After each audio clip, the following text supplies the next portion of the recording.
তোমার হায়াতের মালিক তুমি না, তোমার যৌবনের মালিক তুমি না, তোমার জীবনের মালিক তুমি না। তুমি বিড়ি খায়া, মদ খায়া, ঘুষ খায়া, সুদ খায়া তোমার জীবনটাকে তুমি কাটায় দিলা। সাবধান, এই জীবন আমি আল্লাহ তোমাকে দিয়েছি, আবার তোমার থেকে পাই টু পাই করে আমি হিসাব নেব, করায় গন্ডায় হিসাব নেব। একটা মানুষ হাসরের ময়দানে যৌবন জীবনের হিসাব না দেওয়া পর্যন্ত এক কদম সামনে বাড়তে পারবে না। হিসাব কি? মুসলমান ভাইরা রে আমার, আল্লাহ আমাকে আশরাফুল মাখলুকাত করে বানিয়েছে দুনিয়ার জমিনে। আল্লাহ ডাক দিয়া বলে, মানুষ এই পৃথিবীর সব কিছু আমি আল্লাহ তোমাদের জন্য বানিয়েছি, আর তোমাকে আমার আল্লাহর জন্য আমি বানিয়েছি। বন্দা, তুমি দুনিয়ার জমিনের নাজ নেয়ামত সব কিছু ভোগ করবে, দুনিয়ার জমিনের আলো বাতাস তুমি খাইবা, তুমি সব কিছু করবা। এগুলি আমার জন্য না, এগুলি তোমার জন্য। কিন্তু বন্দারে, তোমাকে বানিয়েছি আমার জন্য। আমি ছোট্ট একটা হায়াত তোমাকে দিয়েছি, 50 থেকে 60 বছর, 70 বছর। এই হায়াতের অনেক দাম। যারা মুমিন হবে, মুত্তাকি হবে, পরহেজগার হবে, তারা যখন এই হায়াত পায়া, তারা জিন্দিগির সব কিছু ভোগ করিয়া তারা যখন নাকি একবার জবান দিয়া বলবে আলহামদুলিল্লাহ, আমার দরবারে শুকর আদায় করবে, ওই শুকুর গুজার বান্দার জন্য আমি আল্লাহ জান্নাতের 8টা দরজা তার জন্য খুলে রাখব। এ মানুষ, তুমি নাদান হয়ে না, তুমি জালিম হয়ে না, জুলুম করো না। প্রত্যেকটা মানুষ আমরা নিজের নফসের উপরে জুলুম করি, প্রত্যেকটা মানুষ নিজের নফসের উপরে আমরা আঘাত করি। সেই জন্য আল্লাহ ডাক দেয়া বলে, এ মানুষ, তুমি তোমার নিজের নফসের উপরে যখন জুলুম করো, তুমি আমার কাছে সবচেয়ে বড় জুলুমবাজ। ও মানুষ, দুনিয়ার জমিনে তুমি নফসের উপরে কেমনে জুলুম করো? আল্লাহ ডাক দিয়া কয়, তোমার হায়াত দিলাম, মৌত দিলাম, তোমার যৌবন জীবন তোমাকে আমি দান করলাম। এই যৌবনের কোনো মূল্য তোমার কাছে রইল না, এই হায়াতের মূল্য তুমি দিলা না। তোমার হায়াতটাকে যখন নাকি তোমার মন মতো চালাইলা, তোমার নফসের চাহিদায় তুমি আমার নাফরমানি করেছো, সেই জন্য তোমার নফসের উপরে তুমি জুলুম করেছো। এই জুলুম যারা করেছো, তোমাদের জন্য আমি আল্লাহ রহমতের হাত বাড়ায় রাখছি। সেই জন্য মুমিন যারা হয়, মুত্তাকি যারা হয়, পরহেজগার যারা হয়, 5 ওয়াক্ত নামাজের পরে শেষ বৈঠকে আল্লাহ পাক দোয়া শিখাইছেন, আমার রাসূল আমাদেরকে দোয়া শিখাইছেন। তোমার নফসের উপরে তুমি জুলুম করেছো, সেই জন্য আল্লাহর দরবারে তোমার অন্তরাত্মার জন্য, তোমার নফসের জন্য আল্লাহর কাছে তুমি ক্ষমা চাও, আল্লাহর কাছে ক্ষমা চাও। আল্লাহ পাক আমাদের নফসকে পরিষ্কার করার জন্য, আত্মাকে পরিষ্কার করার জন্য, আমি আপনি জুলুম করেছি, জুলুম থেকে রেহাই পাওয়ার জন্য নবী আমাদেরকে দোয়া শিখাইছেন, আল্লাহুম্মা ইন্নী যালামতু নাফসি যুলমান কাসীরা ওয়া লা ইয়াগফিরুয যুনুবা ইল্লা আনতা ফাগফিরলি মাগফিরাতাম মিন ইনদিকা ওয়ারহামনি ইন্নাকা আনতাল গফুরুর রহিম। যে মুমিন বান্দারা সালাম ফিরানোর আগে এই দোয়াটা বারবার আল্লাহর কাছে নামাজের মাধ্যমে পড়বে, যার জীবনে 50 বার বলবে রব্বানা যালামনা, রব্বানা যালামনা, আয় মাবুদ, আমার নফসের উপরে আমি জুলুম করেছি, শয়তানের ধোঁকায় পড়ে আমার নফসটাকে আমি নাপাক করে ফেলেছি, আমার নফসকে দিয়ে আমি গান বাদ্য দিয়ে সাজাইছি, আমার নফসের ভিতরে কুকুরে দিয়ে আমি সাজাইছি, আমার নফস গান শুনতে ভালো লাগে, সুদ খাইতে ভালো লাগে, জিনা করতে ভালো লাগে, বেপরদায় চলতে ভালো লাগে। এমন করে করে আমার জিন্দিগি যখন আমি পার করে দিয়েছি, এই জুলুমবাজ বান্দারা যদি নামাজ পড়ে সালাম ফিরানোর আগে যদি আল্লাহর কাছে বলে আল্লাহুম্মা ইন্নী যালামতু নাফসি যুলমান কাসীরা আয় আল্লাহ আমার নফসের উপরে আমি বহু জুলুম করেছি, অন্যায় করেছি, অপরাধ করেছি, তুমি আমারে রহম করো, তুমি আমারে ক্ষমা করো। এইভাবে যখন নাকি বান্দার আল্লাহর দরবারে বারবার ক্ষমা চায় নফসের দিকে তাকাইয়া যখন নাকি মালিকের দরবারে ক্ষমা চায়, আমার নফসকে আমি অপবিত্র করে ফেললাম, আমার দিলটাকে আমি অপবিত্র করে ফেললাম, খোদা তোমার কাছে পানা চাই, আমার দিলটারে পবিত্র করে দাও। এমন যখন রবের কাছে আমি আপনি বলতে থাকবো, আমার আপনার রব এত মায়া এত দয়া, 1000 বছরের অপরাধীকেও আল্লাহ ক্ষমা দান করে দিবে, তারে ক্ষমা করে দিবে। এই বাচ্চা উঠো, তোমাদের উপরে ওয়াজ শোনা কোনো ওয়াজ বুঝবান মানুষের জন্য, মেদিক যাও, ছড়া বস। এই আপনারা ইয়ে করেন না, সুন্দর করে তোমার হাতের খেলনা নিয়ে তুমি বাইরে চলে যাও, ওখানে না হয় এনে একজন বুঝবান মানুষ বসেন, এনে একজন বুঝবান মানুষ বসেন। হ্যাঁ, বালুয়াকান্দি মৌলভী আব্বাস আলী নুরানি ও হাফিজিয়া মাদ্রাসার উদ্যোগে হিফজ সমাপনী ছাত্রদের পাগড়ি প্রদান উপলক্ষে ওয়াজ দোয়ার মাহফিল। আজকের মাহফিলের শ্রদ্ধাভাজন সভাপতি জনাব হাজী মোহাম্মদ শেখ সিরাজউদ্দিন আহমেদ,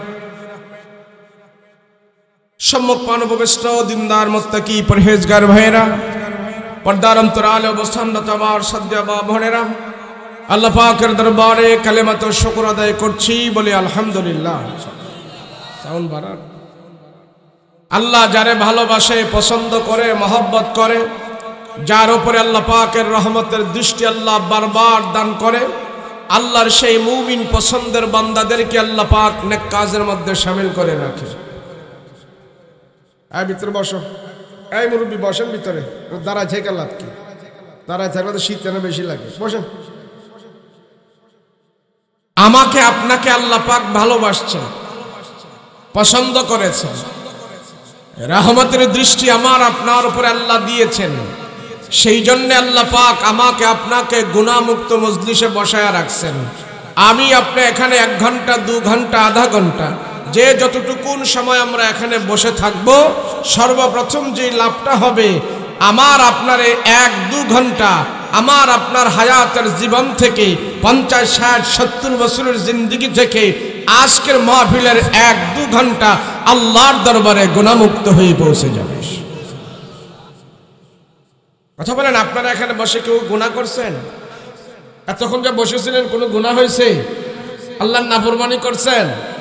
কথা বলেন না, আওয়াজ করে জোরে কর না। কোনো গুনাহ করছেন না? বইয়া বিড়ি টিড়ি খাইছেন? বইয়া তো সবাই বিড়ি খাওয়া, গান বাদ্য, নাচানাচি, ফেসবুক দেখা, টিভি দেখা, সব কিছু থেকে আমরা মুক্ত হই, এক প্ল্যাটফর্মে আমরা এখানে বসে আছি। আমাদের দ্বারা এই মুহূর্তে কোনো গুনাহ হচ্ছে না। কথা বলেন ঠিক কিনা?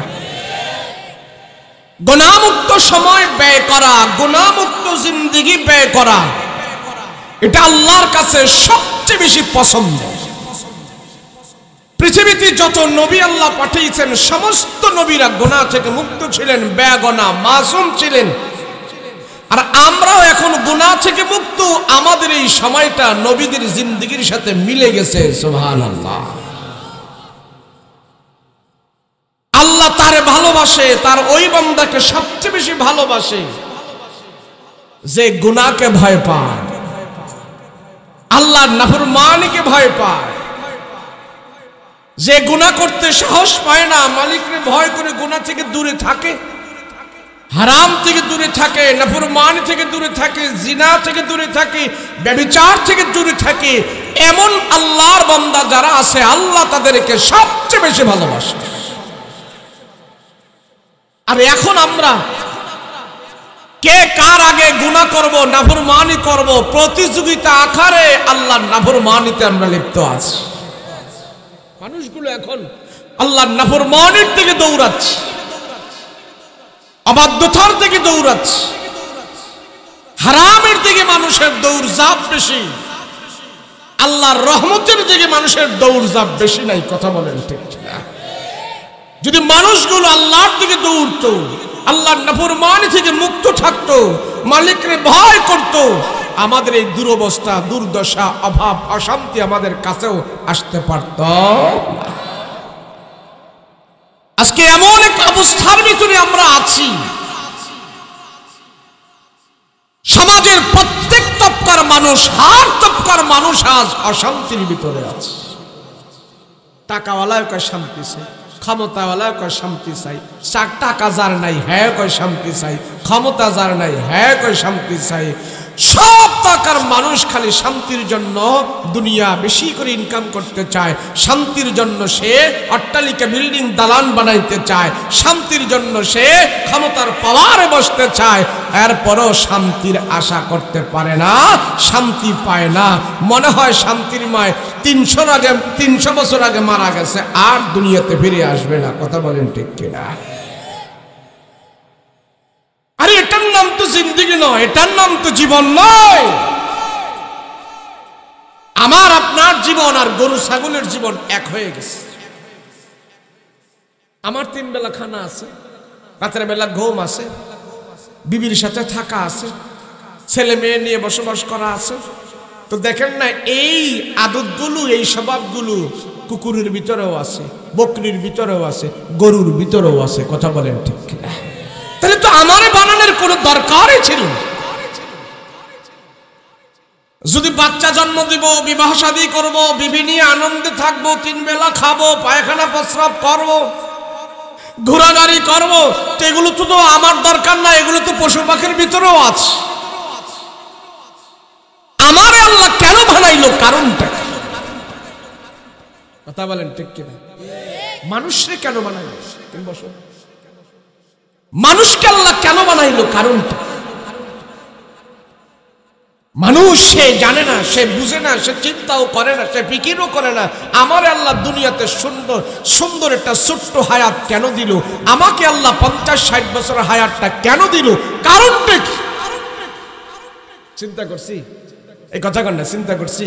করি নাই। আরো মনে করতেছি হুজুর মরার পরে একটা দাবা দাবি আছে, অসুবিধা নাই, দুনিয়াতে কোন রকম। এই বাচ্চারা, দুনিয়াতে আইসি আর কি আমু হুজুর? এই দুনিয়াতে এই যে যাইতে আর আসে না, এর জন্য তো দুনিয়াতে যতদিন আসি যেমনে ভারী এমনি একটু আরামে ভোগ বিলাসে দররে মাররে খাইরে খাও দাও ফুর্তি করো, দুনিয়াটা মস্ত বড় হুজুর। এই জন্যই তো আমরা একটু সব কিছু করতে সব করে অনেক কিছু করি, আর এই কাজের মধ্যে আপনারা বাধা দেন। দুনিয়াতে আইসি আর কি আমু? কথা বলেন ঠিক কিনা? যেই কথা বলে সে আখিরাত সম্পর্কে বেখবর, সে আল্লাহ সম্পর্কে বেখবর, তার নিজের জীবন সম্পর্কেও সে বেখবর। আরে ভাই, তুমি মনে করছো যে তোমার জীবন, তোমার জিন্দেগি, আমার জীবন, আমার জিন্দেগি, এটা আমার নয়। আমি মনে করি আমার। আরে আমি নিজেই তো আমার না। আমি নিজে যদি আমার হইতাম তাহলে আমার দাঁতগুলো কি কইরা যাক আমি চাইতাম? কোন মানুষ চায় না তার যৌবন শক্তি হারিয়ে যাক, তার চুলগুলো সাদা হয়ে যাক, তার দাড়িগুলো সাদা হয়ে যাক, তার টেম্পার লুজ হয়ে যাক, সে বৃদ্ধ হয়ে যাক। একটা মানুষও চায় না। তারপরেও কেন মানুষের এই পাওয়ারলেস হয়ে যাচ্ছে, দাড়িগুলো সাদা হয়ে যাচ্ছে, যৌবন ফুরিয়ে যাচ্ছে? আরে বেটা, এগুলা তো তোমার না। আমাকে আপনাকে আল্লাহ কিছুদিনের জন্য এগুলি ব্যবহার করার সুযোগ দিয়েছেন। কথা বলেন ঠিক কিনা? এই চুলগুলোর মালিক যদি আমি হইতাম, এই দাড়িগুলোর মালিক যদি আমি হইতাম, তাইলে আমার দাড়িগুলো আমি সাদা হইতে কোনোদিন দিতাম না। আমার চুলের মালিক যদি আমি হইতাম, তাহলে আমার চুলগুলোকে আমি কোনোদিন সাদা হতে দিতাম না। দেখেন না, চুলগুলো সাদা হওয়ার পরও কালো করে রাখে, মেহেন্দি দিয়ে লাল করে রাখে, সাদা হতে দেয় না, বুড়া বুড়া দেখা যায়। এর জন্য জোয়ান থাকতে চায়, ঠিক না? আল্লাহ ডাক দেয়া বলে, মুমিন, তোমার হায়াতের মালিক তুমি না, তোমার যৌবনের মালিক তুমি না, তোমার জীবনের মালিক তুমি না। তুমি বিড়ি খায়া, মদ খায়া, ঘুষ খায়া, সুদ খায়া তোমার জীবনটাকে তুমি কাটায় দিলা। সাবধান, এই জীবন আমি আল্লাহ তোমাকে দিয়েছি, আবার তোমার থেকে পাই টু পাই করে আমি হিসাব নিব, কড়ায় গন্ডায় হিসাব নিব। একটা মানুষ হাসরের ময়দানে যৌবন জীবনের হিসাব না দেওয়া পর্যন্ত এক কদম সামনে বাড়তে পারবে না। হিসাব কি? মুসলমান ভাইরা রে আমার, আল্লাহ আমাকে আশরাফুল মাখলুকাত করে বানিয়েছে দুনিয়ার জমিনে। আল্লাহ ডাক দিয়া বলে, মানুষ এই পৃথিবীর সব কিছু আমি আল্লাহ তোমাদের জন্য বানিয়েছি, আর তোমাকে আমার আল্লাহর জন্য আমি বানিয়েছি। বন্দা, তুমি দুনিয়ার জমিনের নাজ নেয়ামত সব কিছু ভোগ করবে, দুনিয়ার জমিনের আলো বাতাস তুমি খাইবা, তুমি সব কিছু করবা। এগুলি আমার জন্য না, এগুলি তোমার জন্য। কিন্তু বন্দারে, তোমাকে বানিয়েছে আমার জন্য। আমি ছোট্ট একটা হায়াত তোমাকে দিয়েছি, 50 থেকে 60 বছর, 70 বছর। এই হায়াতের অনেক দাম।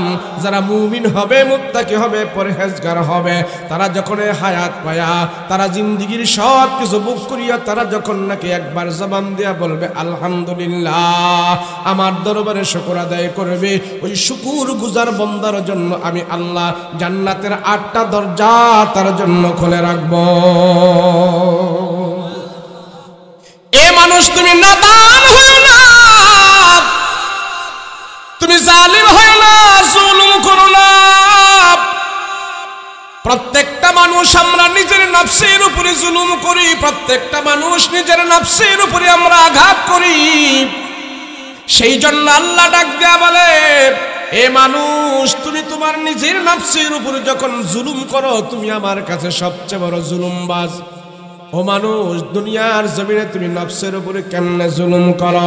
আল্লাহ ডাক দিয়া কয়, তোমার হায়াত দিলাম, মৌত দিলাম, তোমার যৌবন জীবন তোমাকে আমি দান করলাম। এই যৌবনের কোনো মূল্য তোমার কাছে রইল না, এই হায়াতের মূল্য তুমি দিলা না। তোমার হায়াতটাকে যখন নাকি তোমার মন মতো চালাইলা, তোমার নফসের চাহিদায় তুমি আমার নাফরমানি করেছো, সেই জন্য তোমার নফসের উপরে তুমি জুলুম করেছো। এই জুলুম যারা করেছো, তোমাদের জন্য আমি আল্লাহ রহমতের হাত বাড়ায় রাখছি। সেই জন্য মুমিন যারা হয়, মুত্তাকি যারা হয়, পরহেজগার যারা হয়, 5 ওয়াক্ত নামাজের পরে শেষ বৈঠকে আল্লাহ পাক দোয়া শিখাইছেন, আমার রাসূল আমাদেরকে দোয়া শিখাইছেন।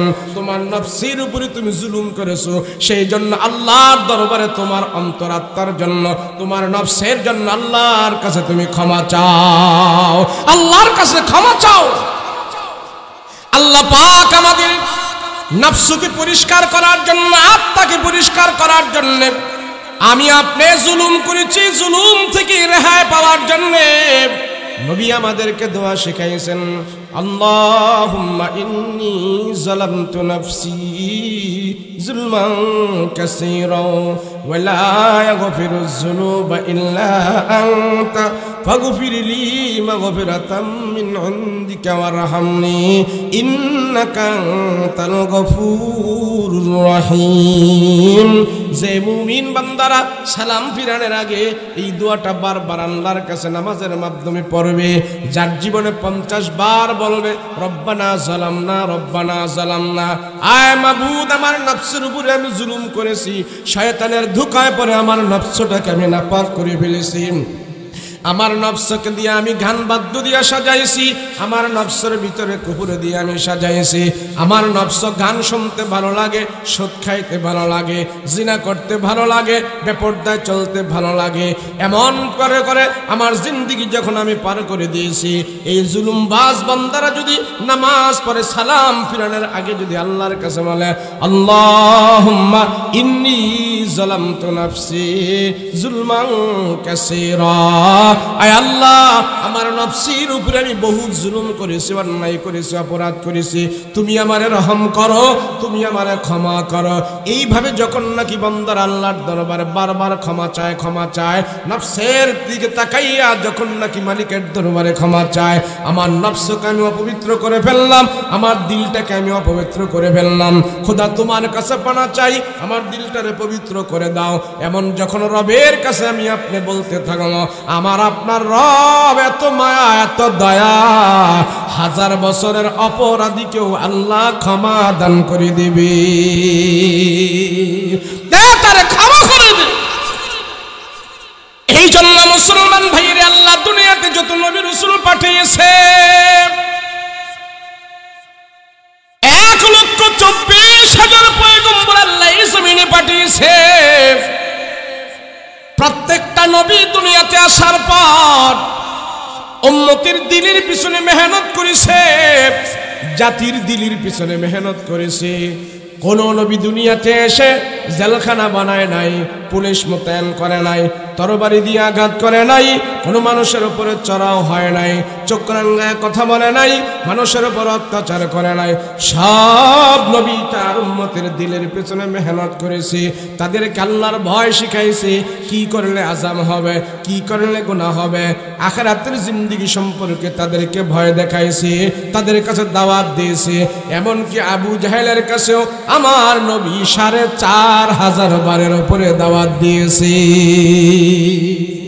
4,500 বারের উপরে আবু জাহেলকে আমার রাসূল দাওয়াত দিয়েছে। কেন এই রাসূল 4,500 বার আবু জাহেলকে দাওয়াত দিল? কারণটা আরে আমার রাসূলের গায়ে 4,000 পালোয়ানের শক্তি ছিল। কয় হাজার? জোরে কম। একজন পালোয়ানের গায়ে এমন শক্তি, বর্তমান পুরুষের 1,000 পুরুষের গায়ে যেমন শক্তি ছিল, ওই 1500 বছর আগে একজন পালোয়ানের গায়ে এর চেয়ে আরো বেশি শক্তি ছিল। এমন 4,000 পালোয়ানের শক্তি আমার রাসূলকে আল্লাহ পাক দান করেছেন। সুবহানাল্লাহ। নবীজি এই শক্তি নিয়ে কারোর উপরে কোনো চড়াও কথা বলে নাই, কারোর উপরে কোনো শুক্রাঙ্গায় নাই, নবীজি দাওয়াত দিছে। যদি নবীজি একটু শরীরের পাওয়ার দেখাইতো তো আবু জাহেলকে সরাই মরাইয়া কবে দাঁত সব ফালাই দিতে পারতো না। কথা বলেন ঠিক কিনা? কেন? দিলের পিছনে মেহনত করেছে। কিসের পিছনে? জোরে বলেন, কথা বলেন না, কিসের পিছনে? আরে ভাই, আজকে সমাজের সব দরকার, আলেম বলেন, জালেম বলেন, মেম্বার, চেয়ারম্যান, ইমাম, মুক্তাদি, নারী, পুরুষ, সম্পূর্ণ মানুষের একটা জায়গায় সবচেয়ে বেশি আমরা রোগী। সেই রোগটা হলো আমাদের উপরে ফিটফাট, মুখে আমাদের একটা, চোখে আমাদের একটা, দেখায় আমাদের একটা, দিলের ভিতরে আরেকটা। কথা বলেন ঠিক কিনা? আল্লাহ কত তোদের দিল ভালো না, তোদের দিলের ভিতরে ভেজাল, সেই জন্য দুনিয়ার প্রত্যেকটা কাজের ভিতরে ভেজাল। কথা বলেন ঠিক কিনা? আমাদের টাকার মধ্যে ভেজাল, তৈলের মধ্যে ভেজাল, চাউলের মধ্যে ভেজাল, কথার মধ্যে ভেজাল, ক্ষমতার মধ্যে ভেজাল, দেখার মধ্যে ভেজাল, শুধু ভেজাল আর ভেজাল, ভেজাল আর ভেজাল। নারীর ভিতরে ভেজাল, পুরুষের ভিতরে ভেজাল, মায়ের ভিতরে ভেজাল, মেয়ের ভিতরে ভেজাল, বাবার ভিতরে ভেজাল, সন্তানের ভিতরে ভেজাল। আল্লাহকে এই সমস্ত ভেজাল হওয়ার কারণ হইল আমি আল্লাহ ভেজাল দিয়া ভরপুর করে রাখছি। যতক্ষণ পর্যন্ত তোমাদের দিলের ভেজাল দূর না হবে, দুনিয়ার কোন জায়গার ভেজাল আমি আল্লাহ দূর করব না। দিলের ভেজাল আগে দূর কর। দিলের ভেজাল দূর করার জন্য পুলিশ দিয়ে পারবে না। এ মানুষ, মক্কার মানুষগুলোর দিলের ভিতরে ভেজাল ছিল। আবু জাহেলের দিলের ভেজাল, উকবার দিলের ভিতরে ভেজাল, সাইবার দিলের ভিতরে ভেজাল। সেই জন্য আল্লাহ পাক আমার রাসূলকে বলেছেন, ও রহমতের নবী, প্রথম আপনি তো মানুষের দিলগুলো ঠিক করবেন, দিলের ভেজাল ঠিক করবেন, দিলগুলো সোজা করবেন। নবীজি মক্কার মানুষের দিলের ভেজাল দূর করার জন্য নবীজি যেই মন্ত্র ব্যবহার করেছে, যেই পদ্ধতি ব্যবহার করেছে, আল্লাহ কোরআনে কারীমের আয়াতের মধ্যে দান করে বলেছেন, রব্বানা ওয়াবাস ফীহিম রাসূলাম মিনহুম ইয়াতলু আলাইহিম আয়াতিকা ওয়া ইউআল্লিমুহুমুল কিতাবা ওয়াল হিকমাতা ওয়া ইউযাক্কিহিম ইন্নাকা আনতাল আজিজুল হাকীম। নবী গো, মানুষের দিলটাকে পবিত্র করার জন্য, মানুষের দিলটাকে আপনি পবিত্র করার জন্য, দিলের ভেজাল দূর করার জন্য আপনাকে আমি অস্ত্র দেই নাই, আপনাকে আমি তরবারি দেই নাই। দিলের ভেজাল দূর করার জন্য, দিলটাকে পবিত্র করার জন্য আল্লাহ পাক আমার নবীকে কোরআনুল কারীম দান করেছে। রাহমাতুল লিল আলামিন যখন কোরআন কারীমের তেলাওয়াত করে, আবু জাহেল দাঁড়িয়ে দাঁড়িয়ে আমার নবীজির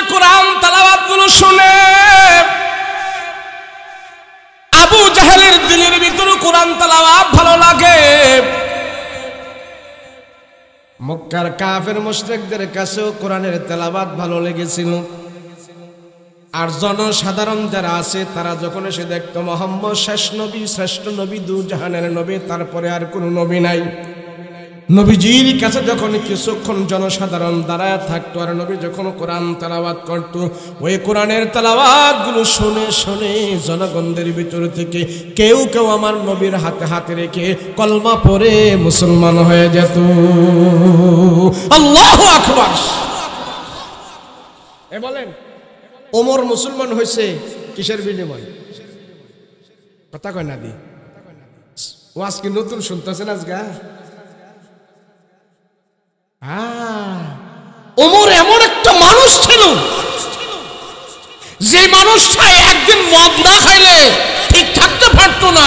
ওই নেশাখোর মানুষটাকে কোরআন তেলাওয়াতের নেশা যখন তার দিলের ভিতরে ঢুকেছে, সব কিছু রেখে দিয়া কোরআনের পাগল হইয়া আমার রাসূলুল্লাহর কাছে তার আবাদ মস্তক ন্যস্ত করে দিয়ে বলছে, ও মুহাম্মদ, এই তরবারি আর আপনার বিরুদ্ধে চলবে না। ওমর এখন আপনার কাছে মাথা নত করে দিয়েছে, আপনি যা ইচ্ছা ওমরকে দিয়া তা করতে পারবেন। আমি আপনার হাতে হাত রেখে কলমা পড়ে মুসলমান হয়ে যেতে বাধ্য হয়ে গিয়েছি। মানুষ আজকে আমাদের কোরআন তেলাওয়াত নাই। আমার ঘর থেকে আমার ছেলে মেয়ে দুটো ইংরেজি করতে পারে, সুন্দর করে গান গাইতে পারে, হ্যাঁ বড় ডিগ্রি নিয়েছে, এর জন্য আমার বাপের কত বাহাদুরি, কত হুডানি। আমার ভোলাই আমেরিকা থাকে, আমার ভোলাই এমন বড় ডিগ্রিদারি, আমার ভোলাই এই হে। আরে গাদা, তোমার ভোলাই এই সেই হইলে তোমার লাভ হবে কি? তুমি এখন বুড়ো হয়ে গেছো গা, ফুলাই যদি ভালো মতো খাওয়া দেয় এই খাওয়ানো তো খাইতে পারবা না। তোমার এই ছেলের ডিগ্রি দিয়া তোমার লাভ হবে কি? হাসরের ময়দানে এই ডিগ্রি দিয়া তো পার হতে পারবে না। ছেলের ইংরেজির জন্য ধন্যবাদ, দুনিয়াতে সে চলতে পারবে, আখিরাতে করবাটা কি? ইংরেজির সাথে তোমার ছেলে কোরআন তেলাওয়াত করতে পারে কিনা জিজ্ঞেস করে দেখো না। কথা কয় না? আপনারা এখানে যারা মক্কা মদিনায় গেছেন, মদিনায় গেছেন, মক্কায় গেছেন, আমি জানি না সেখানে গিয়ে কেমনে কাটাইছেন। আপনাদের দোয়ায় আমি প্রতি বছর কয়েকবার যাই। আমি ওখানে গেলে আমরা তো খুঁজে খুঁজে ভার করি, ওখানে যাইয়া কোন ইমাম সাহেব কখন নামাজ পড়াবে, কোন ইমাম সাহেব কখন কোরআন তেলাওয়াত করবে, কোন নামাজে কে, এই খবর নিয়ে যখন আমরা দেখি অমুক ইমাম সাহেব তখন অমুক ইমাম তখন নামাজ পড়াবে। আয় হায় রে, মানুষ মক্কা মদিনার ইমাম সাহেবদের কোরআন তেলাওয়াত পিছনে দাঁড়িয়ে দাঁড়িয়ে শুনতেছে, আর কোরআনের তেলাওয়াত শুনে শুনে মুসল্লিদের ভিতরে অনেক মুসল্লি বেহুশ হয়ে কান্না করতেছে, আর চোখ থেকে পানি ঘর ঘর করে বের হইতেছে। মানুষের পিটাইয়াও চোখ দিয়ে পানি বার করা যায় না। আর মানুষ আল্লাহর মুমিন যারা, অন্তর যাদের পরিষ্কার, কোরআন তেলাওয়াত শুনে শুনে চোখ থেকে পানি বের হয়ে যাচ্ছে। আমার ঘর থেকে কত 5-6 বছরও চলে যায়, আমার ঘর থেকে আমার ছেলে মেয়ে, আমার স্ত্রী, আমার সন্তান, আমার নাতিপুতি একটু কোরআন তেলাওয়াত করতে পারে না। এর জন্য আমার কোনো আফসোসই লাগে না। কথা বলেন ঠিক কিনা? অথচ এই কোরআন শুনে ওমর মুসলমান হয়েছে। এই কোরআন শুনে মক্কার অনেক কাফেররা হতভম্ব হয়ে গেছে। এত মজার তেলাওয়াত, এত সুন্দর তেলাওয়াত, এত সাহিত্যিকপূর্ণ কথা, এত মাধুর্যপূর্ণ কথা, এত উচ্চাঙ্গের কালাম। আল্লাহ বলেছেন কোরআন হইল কালামুল্লাহ, এটা আমার নিজের ভাষা, এটা আমার নিজের কথা। আর অন্যান্য কিতাব ছিল কিতাবুল্লাহ, ওগুলো আমার কালাম ছিল না। আর কোরআন হইল আমার কালাম, আমার কথা। যে কোরআন তেলাওয়াত করে সে আমার আল্লাহর সাথে কথাবার্তা বলতে থাকে। এমন কথা প্রত্যেকদিন কননি আপনি? নিজে না কইলে ফুলাই কয় না, ফুলাই কয় না, মায়াই কয় না, কেউ কয় না। আমরা শান্তির জন্য আমেরিকা যাই, আমরা শান্তির জন্য লন্ডন যাই, আমরা শান্তির জন্য জাপান যাই, অনেক জায়গায় আমরা যাই। দুনিয়ার বিভিন্ন কিছু দিক থেকে আমরা শান্তি খুঁজি, কিন্তু শান্তি পাওয়া যায় না। আপনারা কি মনে করেন যারা ক্ষমতায় আছে, আওয়ামী লীগের লোকজন, হেরা কি খুব শান্তিতে আছে? আর যারা ক্ষমতায় নাই, বিএনপির, হেরা খুব অশান্তিতে আছে? আরে অশান্তি দুনো দলে আছে, মাঝখানটা আমরাও আছি। শুধু বাংলাদেশ নয়, সারা পৃথিবীর মানুষই অশান্তির ভিতরে আসে, শান্তি নামক পায়রাটা এখনো খুঁজে পায় না। কথা বলেন ঠিক কিনা? আর আল্লাহকে শান্তি রাখছি তোর হাতের নাগালে, শান্তি রাখছি কই? আরে হাতের নাগালে, হাতের কাছে, ওখান থেকে শান্তি তালাশ করতে পারো না, কোথায় গিয়ে ঘুরো মিয়া? পকেটে টাকা রেখে যদি টাকা বিশ্রায় না পায় তো সে কি টাকা আর কোথাও পাইবো? যে লোকে পকেট থেকে টাকা বের করতে পারে না সে অন্য কোত্থেকে টাকা আনবে? আরে আল্লাহকে শান্তি রাখছে তোমাদের হাতের নাগালে, শান্তি রাখছে আমি কোরআন তেলাওয়াতের ভিতরে, শান্তি রাখছি কোরআন মানার ভিতরে, শান্তি রেখেছি আমি কোরআনের ভিতরে। তোমরা এখান থেকে তালাশ করে নিতে পারো না, কে কারণটা কি? যদি কোরআনে শান্তি না হইতো আমরা হুজুরা এত অল্প বেতনে চাকরি করে এমনি মোটামি করে চলতাম? কথা কয় না? আরে কোরআনে যদি শান্তি না পাওয়া যেত মাদ্রাসা পাওয়া যাইত না। কথা বলেন ঠিক কিনা? ওই হাদিসের দর্শ, কোরআনের তেলাওয়াত, কোরআনের মজলিস, ওটা যে কি শান্তি এটা আপনার আমি ওয়াজ করে বুঝাইতে পারব না। ওয়াজ দিয়ে বোঝানো যায় না কোরআন তেলাওয়াতের শান্তি। আমি মনে করি টাকায় খুব শান্তি, আমি মনে করি ক্ষমতায় খুব শান্তি। আল্লাহ কার বোকা, দুনিয়াতে শান্তি দেওয়ার জন্য আমি আল্লাহ কোরআন নাজিল করে দিয়েছি। সুবহানাল্লাহ। একটা কিচ্ছা মনে হয়েছে গা, ছোট্ট করে কইতাম নেই। কিচ্ছাটা হইল এক এলাকায় এক ফিসাব ঢুকছে দরবেশ। তো দরবেশে কারোর লোকে কথা কয় না, খায় না, লয় না, কিছুই করে না, হের মন মতো হ্যাঁ চলে। এই বুঝতেছেন, এই মাহফিলটা আইসা আমার জেহেনটা এখনো স্থির হয় না। এখানে আইসা এখনো পরিবেশটা সুন্দর মতো পাই নাই। এমন পরিবেশ হলে আমার দাওয়াত না দেওয়াটা খুব ভালো। কয়বার কইলাম যে এখানে দাঁড়াইও না, বসো, ওখানে জম্বুর জম্বুর করে। খোদার শরীর ভাই, খোদার দিন 30 দিন আমরা রাত জাগি।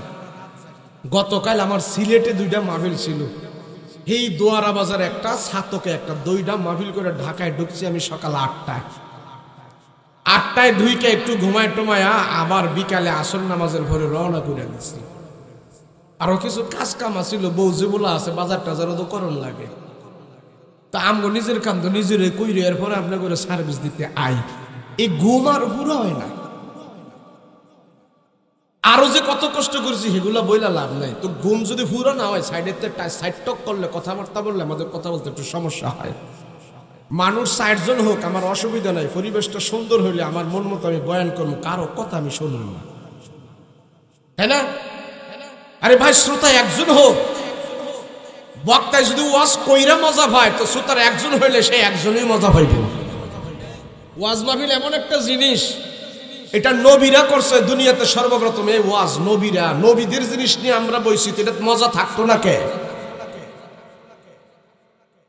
তো এলাকার মধ্যে হিসাব ঢুকছে, হিসাবে আর নিজের মন মতো চলতেছে, খাওয়া দাওয়া করে, উঠা বসা করে।